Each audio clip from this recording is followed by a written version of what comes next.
You know, if I was to ask a project manager or, builder or private certifier, why we attend site, like what are we doing here and what is our role on site? I have no doubt that almost everyone would say your role is to ensure that the building is structurally adequate. Your role is to supervise, to micromanage, to find every error that the builder has made, and to quality assure their work. In other words, we're there as the big boss coming in and quality assuring their work. We're there making sure that there's no mistakes so that at the end of the project, we can say that the building is structurally adequate, right?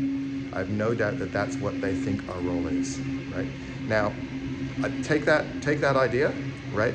Put it in an envelope, right? And throw it in the bin, because that is not why we go to site. We actually go to site to make sure that we haven't made any mistakes. That is what we go to do. That is what we go there to do. And I'll describe it with a very simple example, right? And that is that if we have, say, an 800 by 300 column, concrete column, and we go to site and there's two N12s in it vertically, right? Maybe some ties and maybe not, right? We all know that's wrong, right? So there's two distinct reasons why that is wrong, and they do not mix, right? They never come together. There's two distinctions. One is the idea of the responsibility of the consulting engineer, the structural engineer, and the second one is an error made by the builder, right? And they don't mix. They don't mix. You can't be held responsible for both, right? The structural engineer can't be held responsible for both.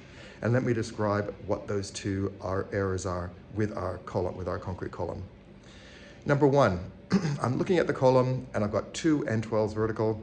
We know it's wrong.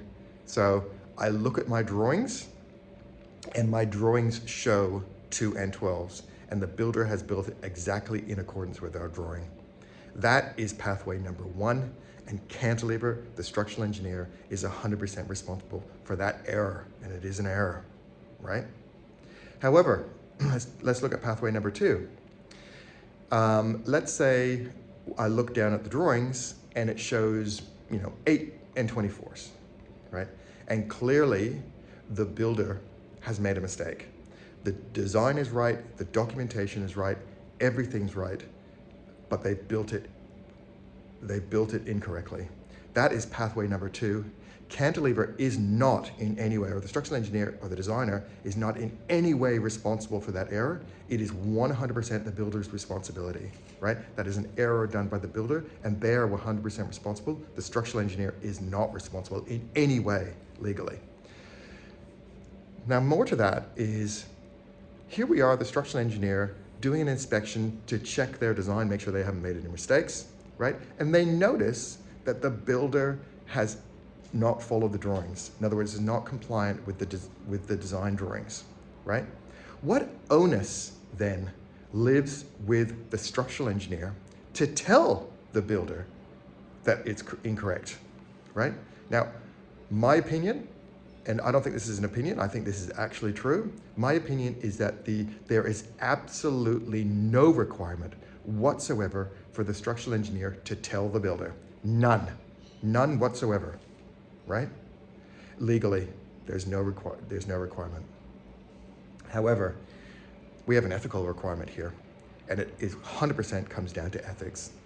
We have an ethical requirement to tell the builder that it's incorrect, and that's why we put it on our site report, right? It is an error by the builder that they are 100% responsible for, and we're doing them a favor by highlighting to them that they've made a mistake, right? It shouldn't be us that's telling them that. Should not be us. They should be telling themselves because they're looking at the drawings. But we're there just doing an overseeing observation about what it is to check our design, and we happen to notice this, and we have an ethical responsibility to suggest to them that it's an error, right? And that's where it lies. And that is pathway number 2. So if we do not mention it to them, if we just walk away and don't mention it to them, it will never come back to the structural engineer. In other words, it can't go from pathway 2 suddenly to pathway 1, right? Pathway 1 is about the design, what's on the drawings. Pathway 2 is about what's actually getting built. The structural engineer is responsible for pathway number 1. The builder absolutely is responsible for pathway number 2, and they will not mix.